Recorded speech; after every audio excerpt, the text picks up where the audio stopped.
Hello guys, welcome to our channel Fly High. My name is Prem Mishra and today we are going to talk about how to select best flying school in India and abroad. 12 things you must consider. अगर आप कोई flying school join कर रहे हो तो आपको कौन कौन सी चीजें पता होनी चाहिए और उसमें हमने 12 पॉइंट्स दिए हुए हैं जो कि आपको ये पता है ना, आप तो एक बेस्ट फ्लाइंग स्कूल आप चूज कर सकते हो अपने लिए, फ्यूचर के लिए भी। और इस वीडियो को आप लास्ट तक जरूर देखिएगा ये सारे 12 पॉइंट्स जानने के लिए।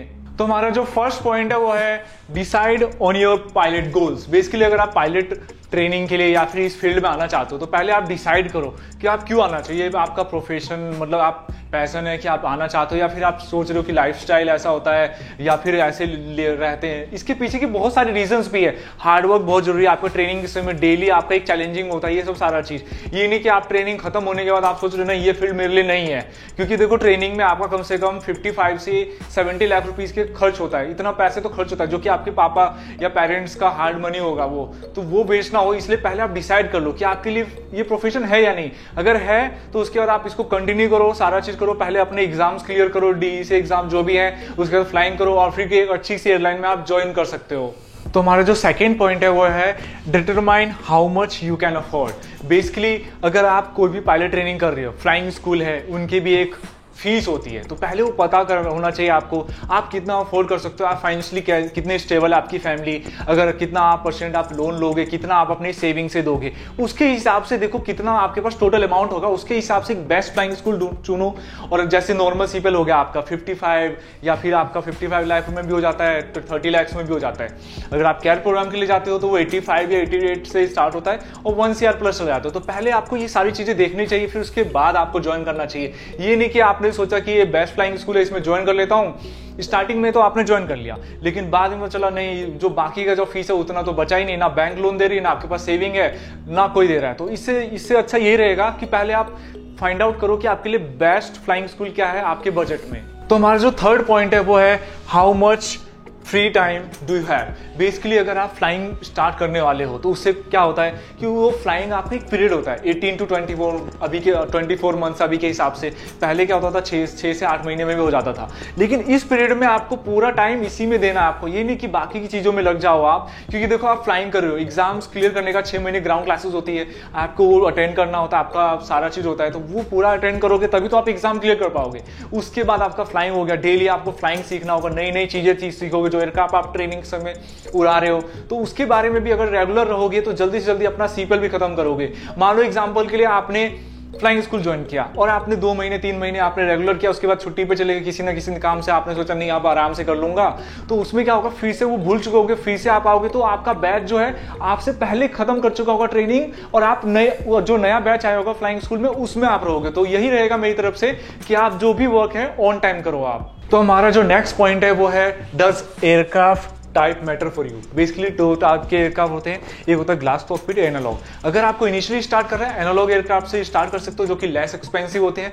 ग्लास कॉकपिट जो होते हैं थोड़े एक्सपेंसिव होते हैं, लेकिन वो जो आपको फ्यूचर में ग्लास कॉकपिट में ही उड़ाना है आपको, तो वो सही रहता है आपके लिए, लेकिन आपके ऊपर भी है कि आप कितना फंड कर सकते हो, तो ये सारा चीज डिसाइड आपको करना पड़ेगा। तो हमारा जो नेक्स्ट पॉइंट है वो है फाइंड अ गुड लोकेशन। जैसे फ्लाइंग स्कूल कई सारे होते हैं जो कि आपकी सिटी में या स्टेट में होते हैं, तो जरूरी नहीं आप उन्हीं को ज्वाइन करो। जो फ्लाइंग स्कूल आपको वर्ल्ड क्लास ट्रेनिंग दे, जो फ्लाइंग स्कूल आपको टाइम पे सीपीएल करवा दे या फिर आपका जल्दी से फ्लाइंग आपका जल्दी से जल्दी करवा दे। कई सारे फ्लाइंग स्कूल होते हैं जो कि बहुत ज्यादा बिजी होते हैं, फ्लाइंग जल्दी टाइम पे नहीं हो पाता, तो वो जरूरी नहीं है और फंस जाते हैं कि नहीं मेरे सिटी में स्टेट में मैं उसी को ज्वाइन करूंगा। नहीं, जरूरी नहीं है। अगर इंडिया में कहीं पे अच्छी जगह आपको फ्लाइंग टाइम पे हो रहा है वहां पे करो, या अब्रॉड में हो रहा है वहां पे करो, तो ये सबसे ज्यादा जरूरी होता है। लास्ट में यही है।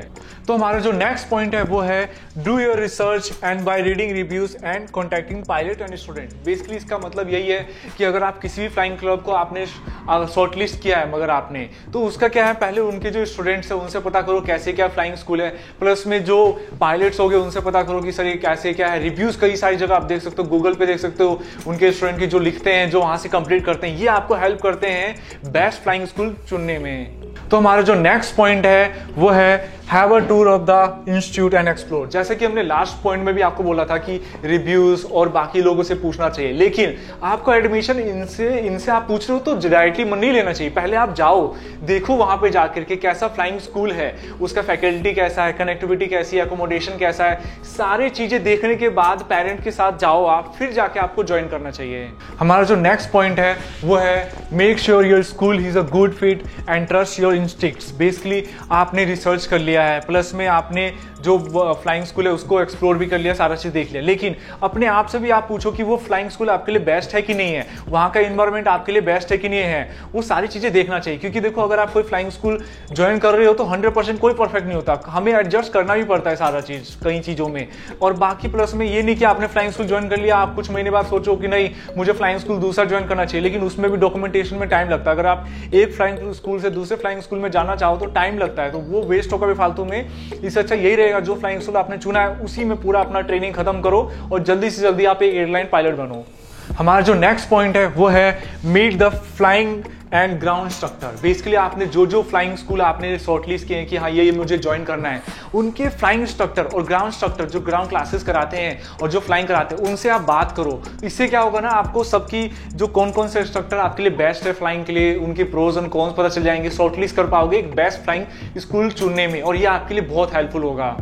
हमारा जो नेक्स्ट पॉइंट है वो है develop a good professional relationship with instructor. जो भी इंस्ट्रक्टर हैं जो आपके फ्लाइंग के समय में जो आपको सिखाएंगे या फिर ग्राउंड क्लासेस के समय सिखाएंगे, उनके साथ एक अच्छे से बिहेव करना है, उनको रिस्पेक्ट देना है, डिसिप्लिन में रहना है, जो भी आपको काम दे रहे हैं ऑन टाइम करना है। इससे क्या है ना, अगर आप उनकी नज़र में अच्छे बने रहोगे तो कई सारी नॉलेज जो आपको वो नहीं देने वाले थे वो नॉलेज देंगे और आगे के लिए आपको हेल्प भी कर सकते हैं। मान लो आपको फ्लाइंग स्कूल में उसी फ्लाइंग स्कूल में इंस्ट्रक्टर बनना हो या फिर एयरलाइन वैकेंसी के लिए, या फिर आप जा रहे हो एयरलाइन में जो ट्रेनिंग खत्म करने के बाद, तो आपको क्या क्या चीज़ पढ़नी चाहिए, क्या क्या चीज़ नहीं पढ़नी चाहिए, बहुत सारी चीज़ों में हेल्प कर सकते हैं। तो ये जरूरी पॉइंट है, आपको रिलेशनशिप रखना ही चाहिए अपने इंस्ट्रक्टर के साथ।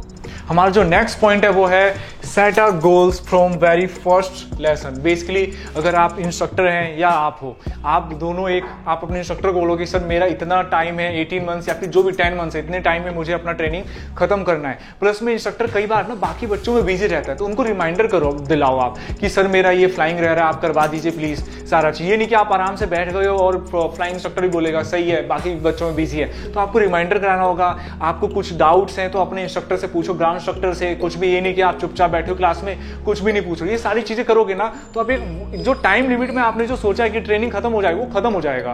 तो हमारा लास्ट जो पॉइंट है वो है now you can start your training. अगर आपने हमारे जो पॉइंट्स अगर आपने देखे हैं सही से तो आप कोई सा मिस्टेक कर ही नहीं सकते हो। ये अगर रूल्स फॉलो करोगे ना आप तो एक बेस्ट फ्लाइंग स्कूल ज्वाइन करोगे और ऑन टाइम अपना ट्रेनिंग खत्म करोगे। And guys wish you all the best for your training. So guys अगर आपको हमारी ये 12 पॉइंट्स जो थे आपको अगर अच्छे लगे हैं तो please like our video, subscribe to our channel, और नोटिफिकेशन ऐसी आपको आती रहेगी जो हम इंफॉर्मेटिव वीडियोस बना रहे हैं उसके लिए आप नोटिफिकेशन बटन को दबा दीजिएगा। और thank you guys, thank you for watching our video, best of luck.